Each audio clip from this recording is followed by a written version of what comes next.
السلام علیکم دوستو پاکستان میں حالیہ بارشوں اور سیلابی رحلوں کی وجہ سے ہر طرف تباہی اور بربادی دیکھنے کو مل رہی ہے، جو غریب عوام کے لیے کسی عذاب سے کم نہیں۔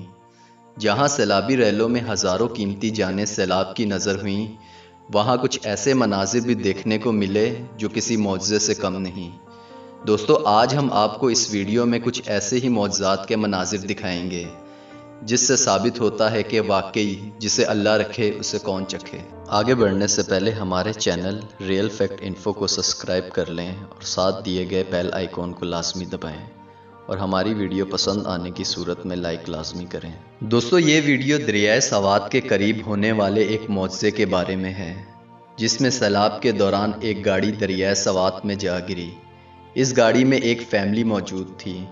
جب 4 گھنٹوں کے بعد ریسکیو ٹیم وہاں پہنچی تو بس اس گاڑی کے ٹائر ہی پانی کے باہر نظر آ رہے تھے۔ مزید 2 گھنٹوں کے آپریشن کے بعد جب گاڑی کو باہر نکالا گیا تو وہاں موجود افراد حیران رہ گئے کہ گاڑی میں موجود ایک خاتون اور اس کی بیٹی صحیح سلامت تھی، مگر افسوس اس کے خاوند کا انتقال ہو چکا تھا۔ بچنے والی خاتون اور اس کی بیٹی جو کہ 6 گھنٹوں سے مسلسل پانی کے اندر موجود تھیں، جو کہ معجزانہ طور پر بچ گئیں، جسے دیکھ کر وہاں کھڑے لوگوں کا اللہ پر ایمان اور بھی پختہ ہو گیا کہ بے شک جسے اللہ رکھے اسے کون چکھے۔ دوستو، اس ویڈیو میں آپ دیکھ سکتے ہیں کہ 2 معصوم بچیاں جو کہ دریا کے بیچوں بیچ پتھروں کے درمیان بیٹھی ہوئی ہیں اور اطراف میں تیز رفتار پانی بہہ رہا ہے۔ یہ بچیاں ڈری سہمی پتھروں کے درمیان بیٹھی تھیں کہ وہاں موجود مقامی افراد کی اچانک ان بچیوں پر نظر پڑی اور وہ افراد ان بچیوں کو نکالنے کا بندوبست کرنے لگے۔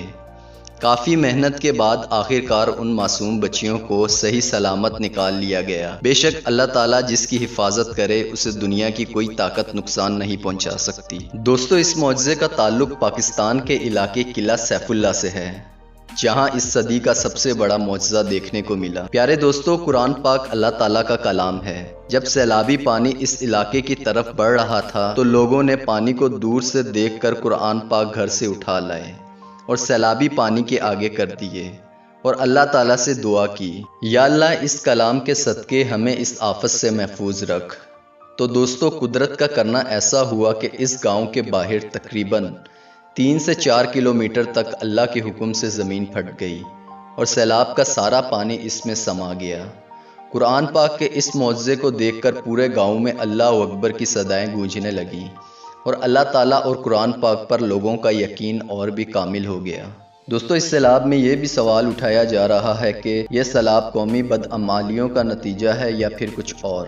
دوستو، اگر اجتماعی طور پر دیکھا جائے تو قوم کی بدعمالیوں اور گناہوں کی وجہ سے اللہ کی ناراضگی ظاہر ہوتی ہے تو منافع خور چیزوں کے ریٹ کو بڑھا دیتے ہیں۔ دوستو، قوم کا یہ حال ہے کہ جب کوئی بھی آفت آتی ہے، سیلاب سے پہلے 700 میں بکنے والا خیمہ اب 2500 میں فروخت ہو رہا ہے۔ سبزیوں اور دیگر اشیاء کے ریٹ بھی بڑھا دیے گئے ہیں۔ دوستو، اجتماعی طور پر قوم کو توبہ کرنی چاہیے۔ اور دوستو، اگر حکمرانوں کی بات کی جائے تو سیلاب جیسی صورتحال پاکستان میں پہلی بار پیش نہیں آئی۔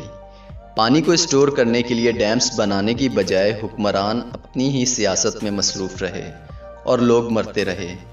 دوستو، یہ بات بھی ذہن نشین رہے کہ جب کسی قوم پر عذاب آتا ہے تو اس میں نیک و بد کی تفریق نہیں ہوتی۔ آخر میں اللہ تعالیٰ سے دعا ہے کہ اللہ تعالیٰ سیلاب سے متاثرہ افراد کی مدد کرے اور ہماری توبہ قبول فرمائے۔ آمین۔